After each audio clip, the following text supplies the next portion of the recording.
मुंबईकरांच्या खिशाला पुन्हा एकदा कात्री बसणार आहे। कारण आता महागाईचा भडका उडालेला असतानाच एमएमआर क्षेत्रात सीएनजीच्या दरात प्रति किलो 2 रुपयांनी वाढ झालेली आहे। गुरुवारपासून म्हणजेच आजपासून हा नवीन नियम लागू केला आहे। तसंच आधी 82 रुपये मोजावे लागत होते सीएनजीला आणि आता 84 रुपयांना सीएनजी पडणार आहे।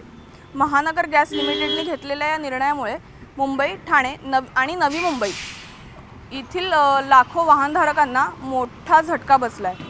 गेल्या महिन्यातच सीएनजीच्या दरात 1 रुपयाची वाढ झाली होती आणि आता पुन्हा 2 रुपयांची वाढ झाली आहे। जागतिक बाजारपेठेतील कच्च्या तेलाच्या किमती आणि इंधन तुटवड्यामुळे ही दरवाढ झाल्याचं तज्ज्ञांनी सांगितलं आहे। पण विशेष म्हणजे एका बाजूला सीएनजी महागला जरी असला तरी दुसऱ्या बाजूला घरगुती पीएनजीचे दर मात्र 50 रुपयांवरती स्थिर ठेवण्यात आलेत। पण ही दरवाढ केवळ वाहन चालकांपुरतीच मर्यादित नाही, याचा थेट परिणाम सामान्य जनतेच्या खिशावर होऊ शकतो।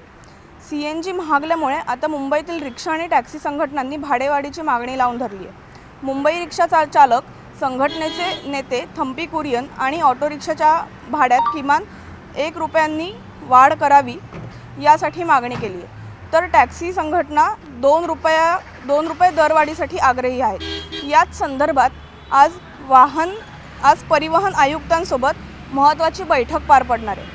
आधीच महागाईने त्रस्त असलेल्या मुंबईकरांना आता प्रवासासाठी जादा पैसे मोजावे लागण्याची शक्यता आहे।